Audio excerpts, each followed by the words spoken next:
কি বলেছে তোমার পীর, কি বলেছে আকাবির, কি বলেছে তোমার বাপ দাদারা?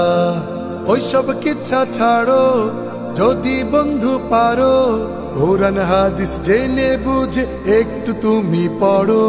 আবার শিল্পী মশিউর রহমান ভাইয়ের এক গানকে নিয়ে নতুনভাবে বিতর্ক শুরু হয়েছে। তিনি একটি গান গেয়েছেন, কি বলেছে তোমার পীর, কি বলেছে আকাবির, কি বলেছে তোমার বাপ দাদারা, ওইসব কিচ্ছা ছাড়ো, যদি বন্ধু পারো কোরআন হাদিস জেনে বুঝে একটু তুমি পড়ো, আল কোরআনটা বুকের মাঝে আঁকড়ে তুমি ধরো। এই যে লিরিক্সটা দিয়ে তিনি গানটা গেয়েছেন, আমার একটা জিনিস বুঝে আসলো না, এই গানটা কেন অনেকের লেগে গেল, নিজের গায়ে কেন মাখালেন না? আকাবের পূজা, মুরুব পূজা, বাপ দাদা পূজা, এগুলো করতে গিয়া আমরা কোরআন এবং সুন্নাহ থেকে দূরে সরে থাকছি। আকাবেররা এমনে করতেন, আকাবেররা হেমনে করতেন, আকাবেররা এমনে বইতেন, এমনে খাইতেন। ও ভাই, আকাবেরের দোহাই দিয়া ইসলাম শিক্ষা দেওয়ার নিয়ম কে শিখাইছে? আর এটা তো জাহান্নামীদের সিস্টেম, আকাবেরদেরকে দেখে জীবন গঠন করা। ঠিক কিনা ভাই? কথাগুলো মন করা পেতেছি না কোরআন থেকে? আকাবির বাপ দাদা ফরদাদা এর উপরস্থ পূর্বপুরুষ লেভেলের বড়দেরকে দেখে দেখে নিজের জীবন গঠন করা, এটা জান্নাতীদের স্বভাব নয়, জাহান্নামীদের স্বভাব। এই স্বভাব আমাদেরকে গ্রাস করেছে। 3 নম্বর বিষয় নোট করার মতো। তাইলে এদের 3টা আফসোস খেয়াল করেন। প্রথম আফসোস, হায় যদি আল্লাহর কোরআন আর রাসূলের সুন্নাত মেনে জীবনটা গঠন করতাম, আজকে জাহান্নামে পড়াইতে হতো না। প্রথম আফসোস। দ্বিতীয় আফসোস, হায় আফসোস আমরা কোরআন হাদিস মানছি না, নেতার কথায় উঠবস করে আজকে জাহান্নাম পর্যন্ত আসতে হয়েছে। 2 নম্বর আফসোস। 3 নম্বর আফসোস, জাহান্নামে জ্বলতাছে আর আফসোস করতেছে, হাই রে আফসোস। দুনিয়ার জীবনে আকাবের বুজুর্গ অমুক তমুক পিতা দাদা ফরদাদা 14 গোষ্ঠী উপরস্থ লেভেলের যারা মারা গেছে, এরা কেমনে করতো, কেমনে খাইতো, কেমনে বইতো, কেমনে বিশ্বাস করতো, কেমনে আমল করতো, ওইটি দিকে দিকে আমল করছিলাম, কোরআন আর হাদিসের সাথে মিলাই নাই। হায় আফসোস, সেই দিন যদি পিতা দাদা ফরদাদা পূর্বপুরুষ আকাবিরদের অনুসরণ না করে কোরআন আর সুন্নাত মানতাম, আজকে হয়তো জাহান্নামে জ্বলতে হইতো না।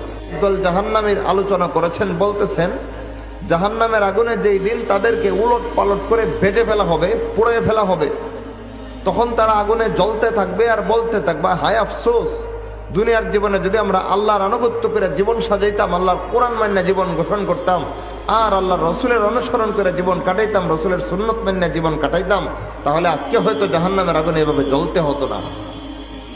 কিন্তু এরপরে আফসোস করে বলবে, আল্লাহ আমরা তো দুনিয়ার জীবনে আপনার আনুগত্য, আপনার কোরআন অনুসরণ করি নাই, আপনার রসুলের অনুসরণ, রসুলের সুন্নত মান্য জীবন গঠন করি নাই।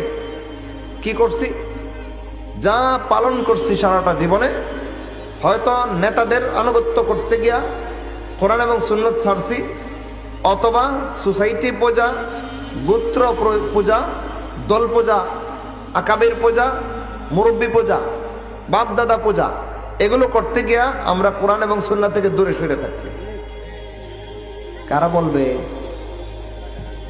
জান্নাতীরা বলবে না জাহান্নামীরা? কি কি বলবে কথাগুলো নোট করেন।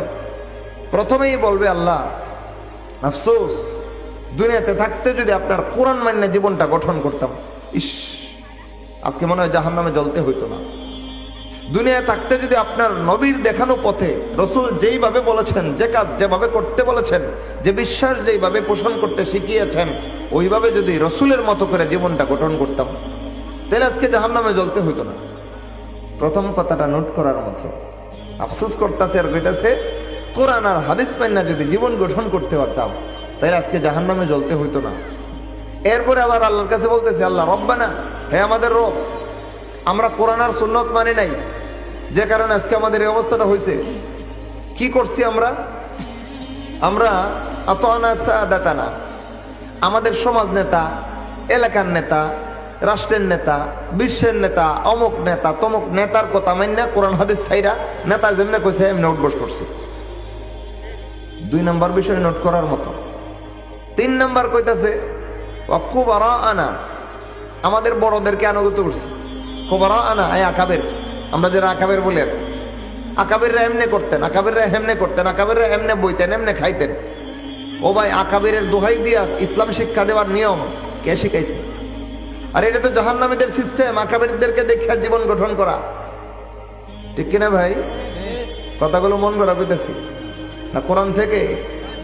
আকাবির বাপ দাদা ফরদাদা এর উপরস্থ পূর্বপুরুষ লেভেলের বড়দেরকে দেখে দেখে নিজের জীবন গঠন করা, এটা জান্নাতীদের স্বভাব নয়, জাহান্নামীদের স্বভাব।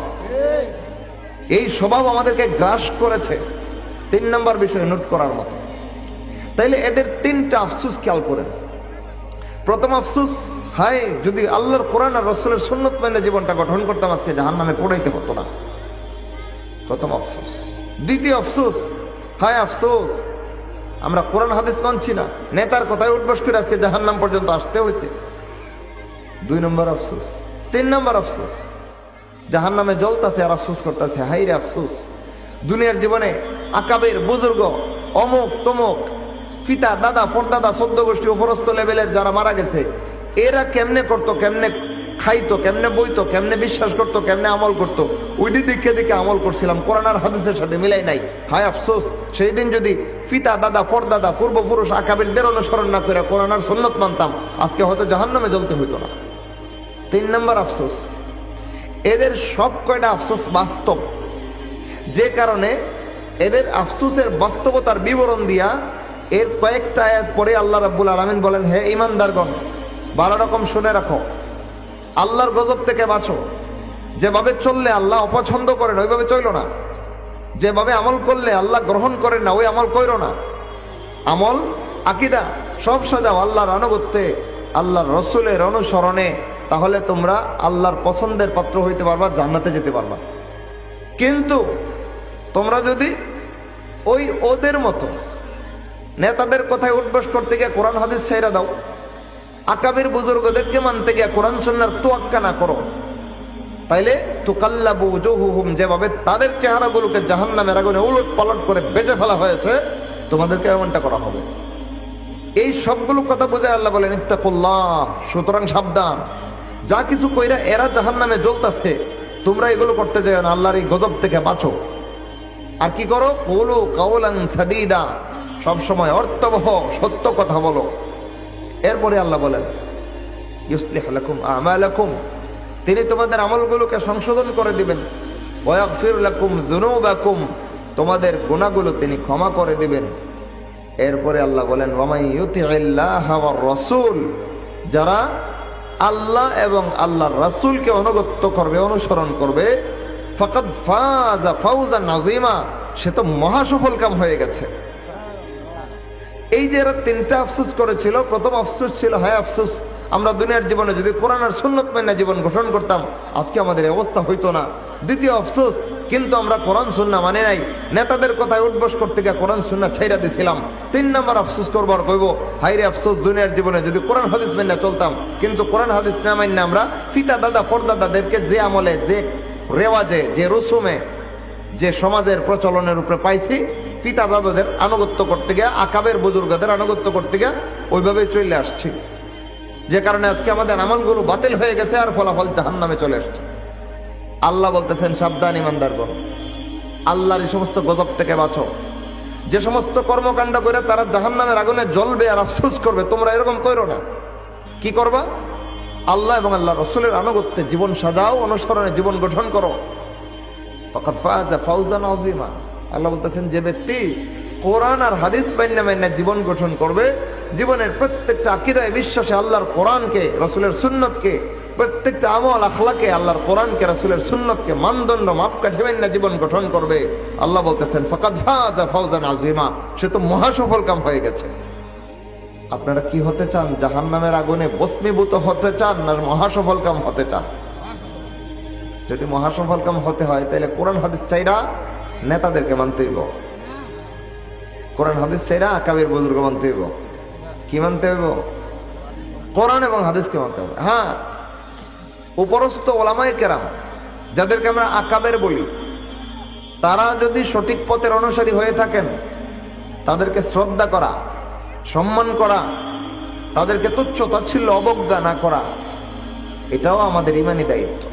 কেন? কারণ তারা মুমিন ছিলেন, ঠিক কিনা ভাই? এক কথায় যারা মুমিন হবেন তারা আরেকজন মুমিনের নিন্দায় পড়বেন না।